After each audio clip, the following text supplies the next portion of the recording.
Wa an Abi Hurairah radhiyallahu ta'ala anhu, hadits ini diriwayatkan dari Abi Hurairah radhiyallahu ta'ala anhu qala Rasulullah sallallahu alaihi wasallam idza dakhala Ramadan, kalau sudah masuk bulan Ramadan, futihat abwabul jannati, dibuka pintu surga, wa ghuliqat abwabu jahannam, ditutup pintu neraka, wa sulsilati syayatinu, dan dirantai itu syaitan.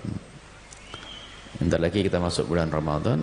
Biasanya hadis ini sering dibaca oleh para ulama, akan tapi yang perlu adalah pemahaman tentang ini maknanya apa.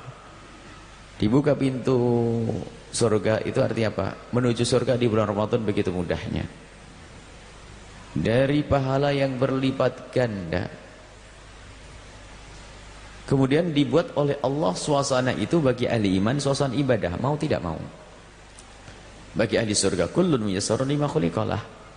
Kalau ada orang muslim di bulan Ramadan masih mabuk, maksiat dan sebagainya, ya mungkin itu adalah jatahnya neraka memang. Kita tidak bicarakan orang-orang semacam itu.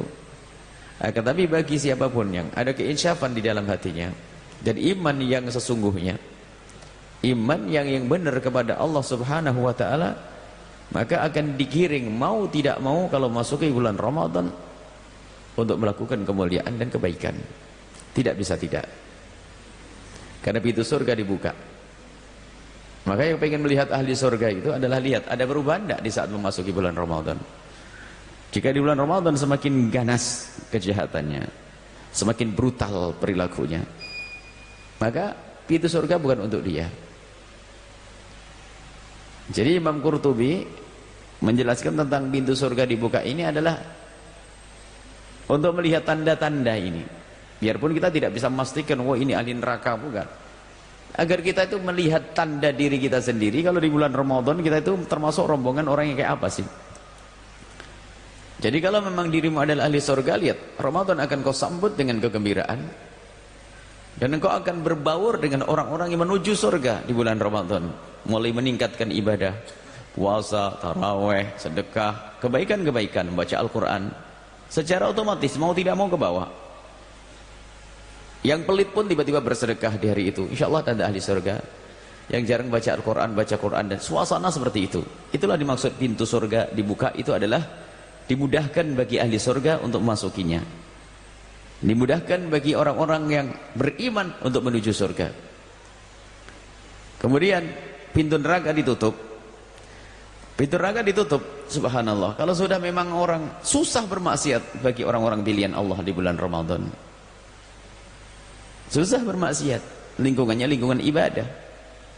Makanya naudzubillah kalau ada orang di bulan Ramadan itu meningkat maksiatnya. Puasa enggak, sholat enggak, maksiatnya ya memang bukan bagiannya surga dia. Bukan bagiannya surga. Tapi kita memang tidak boleh menilai orang semacam itu. Artinya ini ancaman agar kita waspada dan takut. Kalau kita di bulan Ramadan tidak menghargai Ramadan, menghormati Ramadan. Sampai dalam satu hadis Rasulullah naik mimbar tiba-tiba mengatakan, mengamini amin amin amin 3 kali. Sahabatnya bertanya, ya Rasulullah, apa yang kau amini? Malaikat mendoakan bahwasanya kalau ada orang ini masuk bulan Ramadan kok belum diampuni dosanya oleh Allah, celakalah dia itu. Amin. Artinya kenapa begitu? Bulan Ramadan bulan rahmat, bulan beribadah, bulan dilipat gandakan pahala oleh Allah, bulan-bulan suasana dibuat oleh Allah untuk ibadah, lah kok dia tuh nyeleneh sendiri, maka dia adalah orang celaka dan ahli neraka. Amin. Diamin Rasulullah SAW. Makanya ayo kita berusaha di bulan Ramadan, kita persiapkan mulai saat ini. Saat ini kita persiapkan bagaimana Ramadan membuat perubahan. Sekecil apapun perubahan, harus kita menjadikan suasana Ramadan itu beda dengan di luar bulan Ramadan. Suasana Ramadan beda. Dosa kita kurangi, ibadah kita tingkatkan di bulan Ramadan. Wasul silati syayatinu, kemudian setan itu akan dibelenggu, dirantai.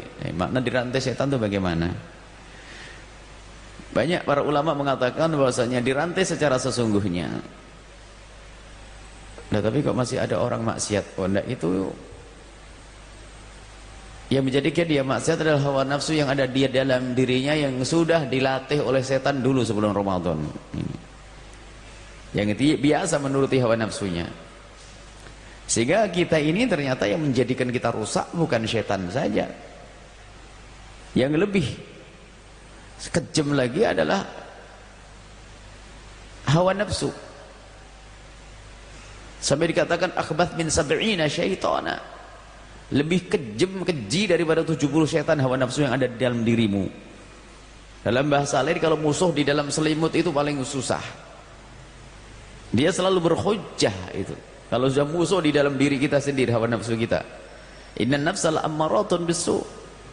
Sehingga menjadi bermaksiat itu bukan karena godaan setan lagi. Karena sudah nafsu yang terlatih oleh setan. Sebelum Ramadan sudah terlatih dan dia tidak biasa mengekang hawa nafsu, tidak mencoba melatih memerangi hawa nafsunya. Ya tetap saja liar masuki bulan Ramadan, maka lihat terus kejahatan dilakukan, bahkan lebih liar lagi. Ini sebagian mengatakan dibelenggu secara sesungguhnya. Tapi kenapa masih ada orang menggoda? Apakah orang melakukan kemaksiatan? Karena hawa nafsunya yang lebih keji daripada godaan setan itu sendiri. Sebagian lagi mengatakan bahwasanya setan tidak akan mampu menggoda kepada orang yang menjaga puasanya dengan benar-benar. Jadi setan itu belenggu. Jadi tidak bisa mengganggu, ya. Setan sudah dipenjara, tempatnya terpisah. Maksudnya nggak bisa menjangkau orang-orang yang betul puasa dengan benar, memenuhi syarat rukunnya dengan khusyuk, maka saat itu setan tidak bisa menggodanya. Ada makna lain yang dihadirkan para ulama adalah itu tadi, kalau sudah memasuki bulan Ramadan, lihat godaan untuk melakukan kemaksiatan itu adalah tidak seperti di luar bulan Ramadan. Ya, banyak menemukan perubahan kita. Perubahan mulai dari cara berpakaian, banyak yang mulai berubah. Ya, biarpun hanya Ramadan saja, alhamdulillah, daripada tidak sama sekali televisi sudah pada kerudungan misalnya. Ini alhamdulillah daripada tidak sama sekali. Daripada full salah, full dosa kan. Dosa separuh mari berkurang. Kita doakan semoga istiqomah yang suka musiman itu ya. Ini. Tapi yang jelas begitulah keadaan.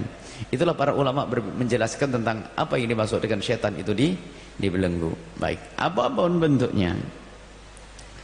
Apakah menurut pendapat yang pertama, kedua dan ketiga, di dalam dirimu ada hawa nafsu yang harus kita membiasakan diri untuk memerangi hawa nafsu kita. Hawa nafsu amarah bisu, dan hawa nafsu itu halus, kadang menjerumuskan pun dengan melalui kebaikan. Alangkah banyaknya hawa nafsu mengajak kita berbuat baik, ternyata ujungnya neraka. Salat dengan hawa nafsu, sedekah dengan hawa nafsu, ibadah dengan hawa nafsu. Bagaimana sedekah dengan hawa nafsu? Sudah tahu zakatnya belum dibayar, dia semangat untuk sedekah. Itu berarti yang ngajak bukan seruan Allah, bukan dia patuh dengan seruan Allah, tapi dia patuh dengan seruan hawa nafsunya. Ya kan ada. Ada orang beribadah dengan hawa nafsu banyak. Zakatnya belum dibayar, sedekah banyak-banyak. Suruh ngitung zakat berat sekali. Atau mungkin seorang yang belajar ngaji dan sebagainya, ibunya di rumah ketakutan sendirian sakit, malah iktikaf di masjid, ibadahnya hawa nafsu. Jadi hati-hati hawa nafsu. Suaminya kangen baru pulang bepergian, ngaji di at-taqwa juga, hawa nafsu. Suaminya capek, neng tolong temani saya. Pengajian Buya Yahya, hawa nafsu itu, biarpun alasannya Buya Yahya hawa nafsu. Temani suamimu sana, karena dia pulang sebulan sekali. Untung-untung diajak ke sini. Kalau suaminya pemalas selain cerita. Tapi kalau suami lagi sakit tidak ditemani, tidak usah ngikuti hawa nafsu. Ada ibadah dengan hawa nafsu itu, masya Allah. Baik, nah, ternyata ini yang lebih dahsyat. Adapun setan beres sudah dibelenggu. Baik, ini saja insya Allah. Nanti penjabaran tentang masalah Ramadan akan datang waktunya di bulan Ramadan nanti atau menjelang Ramadan. Mungkin minggu-minggu yang ke depan ini kami akan hadirkan tentang fikih puasa praktis. Yang punya buku puasa praktis boleh dibeli tapi tidak boleh dibaca di majelis, bacanya di rumah.